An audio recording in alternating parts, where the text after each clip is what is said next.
व्यवस्था भी हमने हमारे विद्यालय में कर रखी है। तो अक्सर ये देखा जाता है कि बच्चे हैं वो मैदान में झुंड बनाकर 2-4 के समूह में घूमते रहते हैं और पता भी नहीं चलता है कि वो बच्चे कौन सी क्लास के हैं। इसलिए हमने इस समस्या के समाधान के लिए एक टोकन व्यवस्था कर रखी है कि एक समय में एक क्लास से एक ही बच्चा अपने साथ में अपनी कक्षा का टोकन लेकर। नमस्कार साथियों, शिक्षा समाज दर्पण के इस नए वीडियो में आपका फिर से एक बार स्वागत है। आज हम हैं राजकीय उच्च माध्यमिक विद्यालय उदरासर के कैंपस में और जैसा कि मैंने पहले वीडियो में बताया था, आज इस विद्यालय की कुछ गतिविधियों के बारे में हम जानेंगे और ये जानने का प्रयास करेंगे कि इस विद्यालय का जो शानदार परीक्षा परिणाम रहता है उसकी क्या कारण है, उसके पीछे क्या रीजन है, और मैनेजमेंट के बारे में भी जानेंगे कि ऐसी क्या चीजें हैं मैनेजमेंट में जिसके कारण से ये विद्यालय निरंतर उत्तरोत्तर प्रगति की ओर है। तो इस वीडियो में आप हमारे साथ बने रहिए, हम आपको इस स्कूल की अन्य गतिविधियों के बारे में आज बताएंगे। विद्यालय का डिजिटल बोर्ड है और स्मार्ट क्लास है ये, जहाँ पर बच्चे इस डिजिटल बोर्ड के माध्यम से यहाँ पर अध्ययन कर रहे हैं। हर कक्षा का एक कालांश इस स्मार्ट क्लास में आता है, तो बच्चे भी बहुत रुचि से अपनी पढ़ाई यहाँ पर कर पाते हैं। यहाँ पर अध्ययन अध्यापन का कार्य चल रहा है, तो मैम अंदर पढ़ा रहे हैं यहाँ पर और इसी तरह से आगे हम चलते हैं। तो ये है हमारी कक्षा 11, जहाँ पर सर अभी अध्यापन करवा रहे हैं और संपूर्ण कक्षाएं इस समय चल रही है। साथ ही ये इस विद्यालय का पुस्तकालय कक्ष है और पूरे दिन में एक कालांश में बच्चे आकर इस पुस्तकालय में अपने रुचि की जो पुस्तकें हैं उनका अध्ययन करते हैं और बहुत खुशी मिलती है इनको अलग अलग पुस्तकें जब हर रोज पढ़ते हैं। तो इसी तरह ये पुस्तकालय है वो पूरे 8 कालांश अलग अलग कक्षाओं के साथ हमेशा चलता है। में बाकी कक्षाएं चल रही है, जैसा कि आप देख रहे हैं ये है कक्षा 4 में सर पढ़ा रहे हैं और आगे जैसे आते हैं हम, ये है हमारी कक्षा 5 जिनमें सर पढ़ा रहे हैं अभी, और दीवारों पर जो बहुत अच्छी चित्रकारी की गई है। और ये कक्षा 6 है जहाँ सर अध्यापन का कार्य यहाँ पर बच्चों को करवा रहे हैं। और ये है हमारे स्कूल की कक्षा 7, जहाँ बच्चों को ये मौका भी दिया जा रहा है कि वो बोर्ड पर कुछ एक्टिविटी बच्चे करें। और आप देख सकते हैं बरामदे में किस तरह से चित्रकारी की गई इन बच्चों के लिए खास तौर पर। तो ये है इस ब्लॉक में चल रही है, जो पहले हम देख रहे हैं कक्षा 8 सर इस क्लास में पढ़ा रहे हैं। इसके बाद में आती है हमारे स्कूल की कक्षा 9, जिसमें सर अभी अध्यापन का कार्य करवा रहे हैं। और इस तरह से हम देख पाते हैं कि सभी कक्षाएं जिनमें सर पढ़ा रहे हैं शानदार है।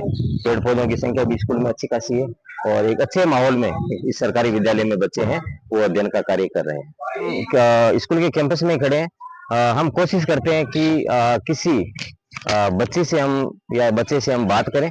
एक बच्ची हमें कैंपस में दिखाई दे रही है, बेटा इधर आना।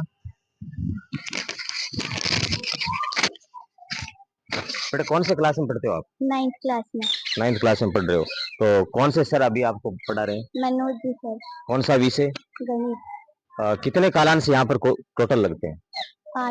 8 कालांश लगते हैं। तो 8 कालांश में कितने कालांश ऐसे होते हैं जिनमें आपकी पढ़ाई होती है? टोटल 8 होते हैं। टोटल 8 कालांश में आपके सर आते हैं और पढ़ाई होती है। क्या खास बात इस विद्यालय की आपको लगी? यहाँ टीचर्स भी अच्छे हैं और यहाँ टोकन व्यवस्था और मॉनिटर डायरी है जिससे पढ़ाई बहुत ज्यादा अच्छी होती है। तो मॉनिटर डायरी आपको दी गई है, ये जानेंगे जरूर मॉनिटर डायरी में क्या व्यवस्थाएं हैं वो भी जानेंगे। बेटा टोकन आप अभी बाहर आए हो तो टोकन लेके आए हो, दिखाना। तो इस टोकन के बिना कोई बाहर नहीं आ सकता स्कूल से, अपने क्लास से। तो एक ही बच्चा बाहर आ सकता है एक बार। तो एक बार में कक्षा से एक बच्चा बाहर आ सकता है, वो भी टोकन लेके। तो साथियों एक विशेष बात और निकल कर आई है कि यहाँ पर कैंपस में जो भी बच्चा दिखेगा उसके हाथ में टोकन होगा, बिना टोकन के कोई बच्चा बाहर दिखाई नहीं देगा। तो साथियों अब हम पहुंच चुके हैं इस विद्यालय के कंट्रोल रूम यानी ऑफिस में, जहाँ पर प्रिंसिपल मैम के साथ श्रीमती मंजू जी ढाका के साथ हमारी बात होगी। सबसे पहले तो नमस्ते मैम। नमस्कार। कुछ चर्चाएं इनके साथ हम करेंगे कि किस तरह से विद्यालय चल रहा है, किस तरह की व्यवस्थाएं यहाँ पर है। तो मैम सबसे पहले तो मैं आपसे रिजल्ट जानना चाहूंगा इस विद्यालय का, क्योंकि सबसे जो महत्वपूर्ण बात होती है व्यवस्थाओं के सभी व्यवस्थाएं अच्छी तभी होती है जब विद्यालय का रिजल्ट अच्छा रहता है। तो रिजल्ट कैसा इस विद्यालय का रहा है वो आप थोड़ा सा शेयर करें। सर्वप्रथम सभी शिक्षाविदों को मेरा सादर नमस्कार। अगर हम परीक्षा परिणाम की, जैसे आपने पूछा, कि बात करें, तो गत कुछ वर्षों से सभी राजकीय विद्यालयों का परीक्षा परिणाम अगर पहले से देखा जाए तो बहुत ही गुणात्मक और मात्रात्मक दृष्टि से श्रेष्ठ रहा है। और उसी क्रम में अगर मैं अपने विद्यालय की बात करूं तो सत्र 2024-25 का भी परीक्षा परिणाम हमारे विद्यालय का बहुत अधिक अच्छा रहा। 12th क्लास में 30 बच्चे थे, जिसमें से हर पांचवें बच्चे के 90 से प्लस है। टॉपर जो बच्चा है उस बच्चे के 93 अबव है, और 12 बच्चे इस सत्र में हमारे गार्गी पुरस्कार और प्रोत्साहन राशि पुरस्कार प्राप्त कर रहे हैं। तो ये भी एक अत्यंत हर्ष का विषय है कि इस वर्ष का परीक्षा परिणाम हमारा अति उत्तम रहा।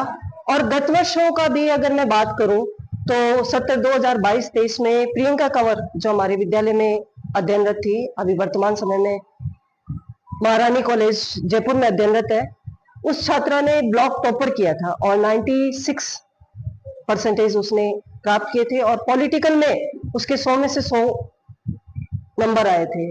इसी के साथ ही इसी क्रम में हमारे विद्यालय की एक छात्रा 10th की आशा, और 12th में उसने ज्योग्राफी में 100 में से 100 नंबर प्राप्त किए। इसका मुख्य श्रेय जो देना चाहूंगी मैं अपने शिक्षक गणों को, जिन्होंने पूरी निष्ठा के साथ में बच्चों के साथ मेहनत की, और उसी का परिणाम है कि आज सरकारी विद्यालयों में या हमारे विद्यालय में बहुत अच्छा परीक्षा परिणाम रहा है। जी तो साथियों, देखा आपने इस विद्यालय का कितना शानदार परिणाम रहा है। ब्लॉक टॉपर्स भी यहाँ से रहा है। कुछ विषय ऐसे हैं जिनमें 100 में से 100 मार्क्स भी बच्चों ने लाए हैं। तो इसका मतलब है कि बहुत अच्छी मेहनत होती है, बच्चे बहुत अच्छी मेहनत कर रहे हैं, स्टाफ भी बहुत अच्छी, जैसा कि मैडम ने कहा, बहुत अच्छी मेहनत कर रहा है। छात्रा ने यहाँ बताया था कि यहाँ मॉनिटर डायरी और टोकन व्यवस्था है, तो इसके बारे में थोड़ा सा आप दर्शकों को भी बताइए कि ये क्या व्यवस्था है। इसे हमारे विद्यालय में एक नवाचार का ही एक अंग है, जिसमें हमने ये कर रखा है कि हमारे प्रत्येक क्लास में कक्षा 1 से लेकर 12वीं तक की मॉनिटर डायरी निर्धारित कर रखी है। उसमें बच्चे प्रतिदिन पहले पीरियड से लेकर 8वें पीरियड तक उनकी क्लास में कौन आया, किस विषय में क्या टॉपिक पढ़ाया गया, किस टीचर ने उनके साथ में क्या किया, इसका संपूर्ण विवरण होता है। और उसके पश्चात में शिक्षक द्वारा भी वो प्रमाणित किया जाता है कि इस प्रथम कालांश या द्वितीय कालांश में मेरे द्वारा ये किया गया। अंत में संस्था प्रधान उसका अवलोकन करता है, कक्षा अध्यापक और कक्षा मॉनिटर भी उसको प्रमाणित करता है कि हमारे 8 पीरियड में इस प्रकार की शिक्षण कार्य या अन्य गतिविधियों का संचालन है, जिससे शिक्षण व्यवस्था भी सुचारू रूप से चलती है। और एक समय पर अगर हम निरीक्षण करना चाहें तो उस क्लास मॉनिटर डायरी को देखकर ये निरीक्षण किया जा सकता है कि अमुक दिन है, वो कौन कौन सी गतिविधि, कौन से कार्य, शिक्षण कार्य है वो। इससे हमारी जो शैक्षणिक व्यवस्था है वो सुचारू रूप से और निर्बाध रूप से चल रही है, और देख भी रहे हैं कि उससे बच्चों की पढ़ाई में भी और समय पर टीचर्स भी क्लास में जाते हैं, और अध्ययन कार्य है वो गति के साथ चलता है। साथ ही टोकन व्यवस्था भी हमने हमारे विद्यालय में कर रखी है। तो अक्सर ये देखा जाता है कि बच्चे हैं वो मैदान में झुंड बनाकर 2-4 के समूह में घूमते रहते हैं, और पता भी नहीं चलता है कि वो बच्चे कौन सी क्लास के हैं। इसलिए हमने इस समस्या के समाधान के लिए टोकन व्यवस्था कर रखी है कि एक समय में एक क्लास से एक ही बच्चा अपने साथ में अपनी कक्षा का टोकन लेकर बाहर निकलेगा, ताकि शिक्षण व्यवस्था है वो बाधित ना हो, और विद्यालय का जो माहौल हो वो भी अच्छा बना रहे, अनुशासन बना रहे। तो साथियों, आपने देखा मॉनिटर डायरी का अर्थ यहाँ पर ये हुआ कि पूरे 8 कालांश का, हर कक्षा का जब छुट्टी होती है हर दिन, उस समय पूरा का पूरा हिसाब ऑफिस में होता है। किस टीचर ने किस क्लास में क्या पढ़ाया वो पूरा मैम के सामने आता है, ये अवलोकन करते हैं। तो इससे व्यवस्था सुधरी है। टोकन व्यवस्था जैसा कि पहले जिक्र हो चुका है, एक क्लास से एक बच्चा बाहर जा सकता है पानी पीने वगैरह, अपने जो भी गतिविधियां करने के लिए एक बार में एक बच्चा जा सकता है। इसका मतलब कैंपस में कोई भी बच्चा बिना टोकन के घूमता हुआ यहाँ नजर नहीं आएगा।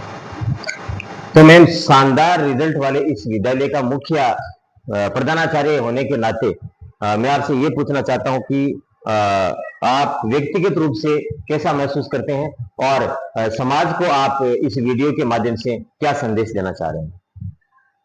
अगर मैं संदेश की बात करूं तो मेरा मुख्य जो संदेश होगा समाज के लिए वो यही रहेगा कि जहां दिन प्रतिदिन अभिभावकों का रुझान प्राइवेट स्कूलों की तरफ बढ़ता जा रहा है, अगर वो अवलोकन करें, निरीक्षण करें और गहराई तक झांकने का प्रयास करें तो शायद वो स्वयं अनुभव करेंगे कि सरकारी विद्यालय किन्हीं विद्यालयों से कम नहीं है। आज के समय में भौतिक सुविधाएं देखी जाए तो आज समाज में जो भामाशाह है वो हर सरकारी स्कूल के लिए हर प्रकार की भौतिक सुविधाएं उपलब्ध करवाने के लिए तत्पर रहते हैं, बशर्ते आप उनको अधिक से अधिक मोटिवेट करें। मेरे कार्यकाल में ही हम सब स्टाफ सदस्यों ने मिलकर 2 नए कमरों का निर्माण, मरम्मत का निर्माण, रंग रोगन का कार्य भामाशाहों के सहयोग से ही इस विद्यालय में करवाया है। उसके लिए भामाशाहों को मैं अपने समस्त विद्यालय परिवार की तरफ से धन्यवाद देना चाहूंगी। और जो मुख्य बात है वो यही है कि जो अभिभावक सिर्फ बाहरी दिखावे को देखकर प्राइवेट स्कूलों की तरफ आकर्षित हो रहे हैं, वही अभिभावक अगर इन विद्यालयों में अपने बच्चों को, सरकारी विद्यालयों में अगर अपने बच्चों को भेजते हैं तो मुझे ये पूर्ण विश्वास है और मैं उनको आश्वस्त भी कर सकती हूँ कि उनका बच्चा सुरक्षित माहौल और अनुशासित जीवन को प्राप्त करेगा और वो अचीव कर पाएगा जो उसने अपने जीवन में या लक्ष्य जो उन्होंने प्राप्त करने का ध्येय बनाया है वो लक्ष्य भी वो प्राप्त देखा कि इस विद्यालय का जो परीक्षा परिणाम भी देखा, बाहर से आपने कैंपस भी देखा, हरा भरा कैंपस, शानदार कैंपस, और मैंने जैसा कि बताया कि कोशिश यही होनी चाहिए और समाज को इनके द्वारा यही संदेश दिया जा रहा है कि आपके बच्चे का पहला कदम सरकारी स्कूल में होगा तो बिल्कुल उस बच्चे की पूरी जिम्मेवारी यहाँ ली जाएगी और बच्चा उत्तरोत्तर जीवन में अपने विकास करता रहेगा। मैं एक और क्वेश्चन में आपसे पूछना चाहता हूँ कि जो भी हमारे विभागीय अधिकारी जो स्कूलों का निरीक्षण करने आते हैं तो उनका किस तरह का सहयोग रहा और उनसे आपको और विद्यालय को क्या मिला? अगर हमारे विभागीय अधिकारियों की बात करें तो उनका सहयोग हमारे विद्यालयों के प्रति और हमारे स्टाफ के प्रति हर बार सकारात्मक ही रहा है और जब भी वो निरीक्षण के उद्देश्य से हमारे विद्यालय में पधारते हैं तो वो हमें एक नया मार्गदर्शन प्रदान करके जाते हैं और हर बार नवाचार के लिए प्रेरित करके जाते हैं। भविष्य में भी उनका इसी प्रकार से सकारात्मक सहयोग हमें मिलता रहेगा। हम इसी आशा से ये प्रयास करते हैं कि वो हमारे विद्यालय में आए और हमें कुछ नवाचार करने के लिए प्रेरित करते रहे। हर बार अधिकारियों का सकारात्मक ही रहता है।